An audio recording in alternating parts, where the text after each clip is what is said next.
Hi viewers, welcome to our channel. இன்றைக்கி நம்ம video என்ன பார்க்க போகிறோம் அப்படின்னு பார்த்தீங்கன்னாக்கா ஜாப்பனீஸ் ஸ்டைலில் ப்ரான்ஸ் ஃப்ரை. ஆக்சுவலாக ஒரு தடவை நான் வந்து ஜாப்பனீஸ் ரெஸ்டாரண்ட்டில் சாப்பிட்டேன். செம்ம டேஸ்ட்டாக இருந்துச்சு. நான் ட்ரை பண்ணணும்னு சொல்லிட்டு நான் ட்ரை பண்ணி பார்த்தேன். செம்ம சூப்பராக வந்துச்சு. அதை உங்களுக்கு வீடியோவில் ஆட் பண்ணியிருக்கேன். வீடியோ பார்த்துட்டு செஞ்சு பார்த்துட்டு எப்படி இருக்குன்னு கமெண்ட்ஸில் சொல்லுங்கள். ப்ரான்ஸ் வந்து நம்ம எல்லாருக்குமே ரொம்ப பிடிக்கும். பட் அதில் டிஃப்ரெண்ட் ரெசிபிஸ் ட்ரை பண்ணணும்னு சொல்லிட்டு நான் எப்போதுமே ட்ரை பண்ணுவேன். பட் இந்த ரெசிபி வந்து ரொம்பவே சூப்பராக வந்துச்சு. செம்ம கிறிஸ்பியாக இருந்தது. சரி வாங்க இப்போ நம்ம வீடியோக்குள்ளே போகலாம்.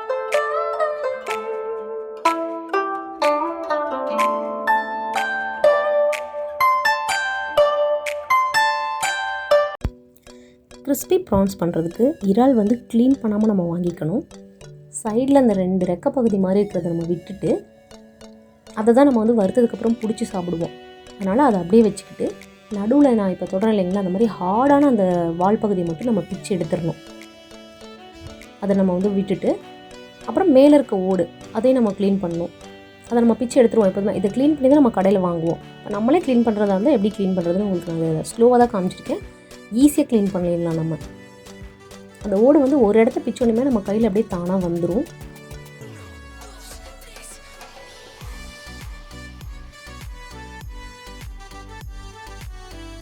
அதே மாதிரி அந்த வால் பகுதிக்கிட்ட பிக்கும் போது நம்ம ரொம்ப கேர்ஃபுல்லாக பிக்கணும். ஓகே, இப்போ நம்ம வந்து மேலே இருக்க ஓடு பகுதியில் நம்ம பிச்சு எடுத்துட்டோம். இந்த வால் பகுதிக்கிட்ட பிச்சு எடுக்கும் போது ரொம்ப கேர்ஃபுல்லாக அதை பிக்கணும். ஏன்னா அந்த ரெக்கை வந்து நமக்கு வந்துடக்கூடாது. ஓகே, இதுதான் நம்ம எல்லா ப்ரான்ஸும் இப்படி தான் க்ளீன் பண்ணுவோம். பட் நம்ம வாலையும் பிச்சிருவோம். நம்ம இதில் வந்து வச்சுருக்கோம். அப்புறம் வந்து அதோட அந்த நடுவில் வந்து டஸ்ட் மாதிரி இருக்கும். ஸோ வந்து நைஃப் வச்சு லைட்டாக கீறி விட்டுட்டிங்கன்னா அது ஒரு குடல் பகுதி மாதிரி வரும். இது வந்து நம்ம வந்து அதோட டஸ்ட்டு தான், அதை நம்ம சாப்பிட மாட்டோம் செஞ்சு. அதனால் மேலே வந்து நான் இந்த மாதிரி ஒரு ஆப்ஷனல், சில இடத்துல மேலேயும் அந்த கழிவுகள் இருக்கும், நம்ம க்ளீன் பண்ணுறதுக்காக பார்க்கலாம். அப்படி இல்லைனா இந்த மாதிரி ஸ்ட்ரக்சரில் ஃப்ரை பண்ணும்போது அழகாக இருக்கும். அதனால் நான் எல்லாத்தையுமே வந்து இந்த மாதிரி நான் பண்ணிக்கிட்டேன். இப்போ இந்த ப்ரான்ஸ் எப்படி க்ளீன் பண்ணுறதுன்னு நான் காமிச்சேன். இதே மாதிரி நம்ம மற்ற ப்ரான்ஸ் எல்லாத்தையுமே நீங்கள் க்ளீன் பண்ணி எடுத்து வச்சுக்கோங்க. உங்களுக்கு எத்தனை நம்பர்ஸ் வேணுமோ அத்தனை நம்பர்ஸ் பண்ணதுக்கப்புறமா இந்த மாதிரி சைடில் வந்து சின்ன சின்ன கீரல் போட்டுக்கோங்க. அப்போ தான் நம்ம போடுற அந்த மசாலா வந்து அதுக்குள்ளே போகும்.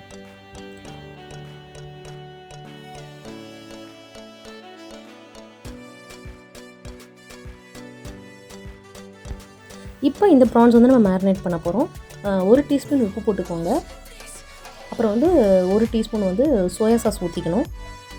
அது மேலேயே லைட்டாக அப்படியே தூவிக்கிட்டு பெப்பர் ஃப்ளேக்ஸ் வந்து நீங்கள் போட்டுக்கலாம். இல்லை பெப்பர் ஃப்ளேக்ஸ் அந்த இது இல்லாமல் நீங்கள் ரொம்ப நைஸாக வேணும்னாக்கா நம்ம பெப்பர் பவுடர் ஒரு 1/4 டீஸ்பூன் அந்த மாதிரி போட்டுக்கலாம்.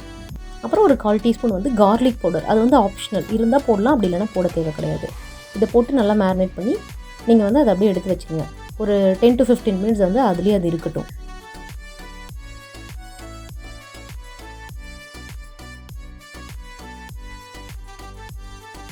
இப்போ நம்ம ஒரு பிளேட்டை போட்டு மூடி அதை ஒரு ஓரமாக எடுத்து வச்சிடலாம்.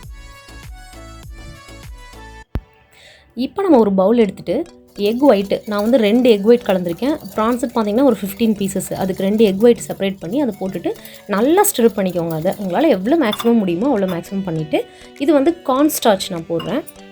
ஒரு 2 டீஸ்பூன் போட்டிருக்கேன். உங்களுக்கு இன்னும் ஒரு 1/2 டீஸ்பூன் சேர்த்து கூட போட்டுக்கலாம். கார்ன் ஸ்டார்ச் இல்லை அப்படின்னாக்கா கார்ன்ஃப்ளவர் நீங்கள் போட்டுக்கலாம். நான் 2 டீஸ்பூன் to 3 டீஸ்பூன் வந்து கார்ன் ஸ்டார்ச் போட்டிருக்கேன். இந்த கார்ன் ஸ்டார்ச்சை போட்டதுக்கப்புறமும் நல்லா ஸ்டிர் பண்ணிக்கணும். இது எந்த பதத்தில் நிறுத்தணும் அப்படின்னு பார்த்தா மேலே வந்து ஒரு மாதிரி நல்லா ஃபோமி ஆகிடும். அந்த ஒரு ஃபோமி ஸ்ட்ரக்சர் வர வரைக்கும் நம்ம நல்லா ஸ்டிர் பண்ணணும். அவ்வளோதான். இந்த டிப் எதுக்குன்னு பார்த்தீங்கன்னாக்கா நம்ம ப்ரான்ஸை இதில் டிப் பண்ணி தான் நம்ம வந்து நெக்ஸ்ட்டு வந்து பிரெட் க்ரம்ஸில் போட்டு நம்ம வந்து ஃப்ரை பண்ண போகிறோம். இதில் நல்லா எல்லா ப்ரான்ஸையும் ஒன்று நல்லா போட்டு இதில் எல்லா இடத்துலையும் படுற அளவுக்கு நல்லா டிப் பண்ணிவிட்டு பிரெட் க்ரம்ஸ் பக்கத்துலேயே வச்சுக்கோங்க. உடனே இந்த பிரெட் க்ரம்ஸில் அதை போட்டு அதையும் நல்லா வந்து நல்லா ஸ்ப்ரெட் பண்ணி எடுத்துக்க வேண்டியதுதான். இந்த மாதிரி பிரெட் க்ரம்ஸில் வந்து நம்ம அதை ஸ்ப்ரெட் பண்ணும்போது எல்லா இடத்துலையும் படுற மாதிரி, அப்போ தான் வந்து ப்ரான்ஸ் வந்து ஃப்ரை பண்ணும்போது ரொம்ப கிறிஸ்பியாக இருக்கும். ஸோ இந்த ஸ்டெப்பை வந்து நம்ம கொஞ்சம் கேர்ஃபுல்லாக பண்ணணும். இந்த மாதிரி எல்லா ப்ரான்ஸையும் நம்ம பண்ணி ஒரு பிளேட்டில் வந்து நீங்கள் செப்பரேட்டாக அடுக்கி வச்சுக்கோங்க.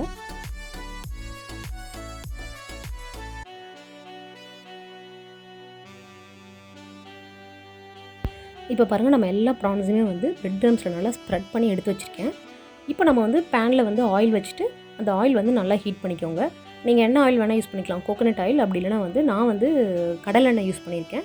இந்த மாதிரி யூஸ் பண்ணிட்டு அதில் வந்து பீசஸாக போட்டு நல்லா வந்து ஃப்ரை பண்ணி எடுக்க வேண்டியதுதான். So simple procedure, but taste வந்து வேறு லெவல். ரெஸ்டாரண்ட்டில் சாப்பிட்ற மாதிரியே இருக்கும். நம்ம பண்ண ப்ரான்ஸ் வந்து செம்ம சூப்பராக வந்துருந்தது. நீங்களும் செஞ்சு பார்த்துட்டு எப்படி இருக்குன்னு கமெண்ட்ஸில் சொல்லுங்கள். இந்த வீடியோ பிடிச்சிருந்தா உங்கள் ஃப்ரெண்ட்ஸ்க்கெலாம் ஷேர் பண்ணுங்கள். அப்புறம் நம்ம சேனலை சப்ஸ்கிரைப் பண்ணி எனக்கு சப்போர்ட் பண்ணுங்கள். நெக்ஸ்ட் வீடியோ உங்களை மீட் பண்ணுறேன். இப்போ நம்ம வீடியோ பார்த்ததுக்கு ரொம்ப தேங்க்ஸ்.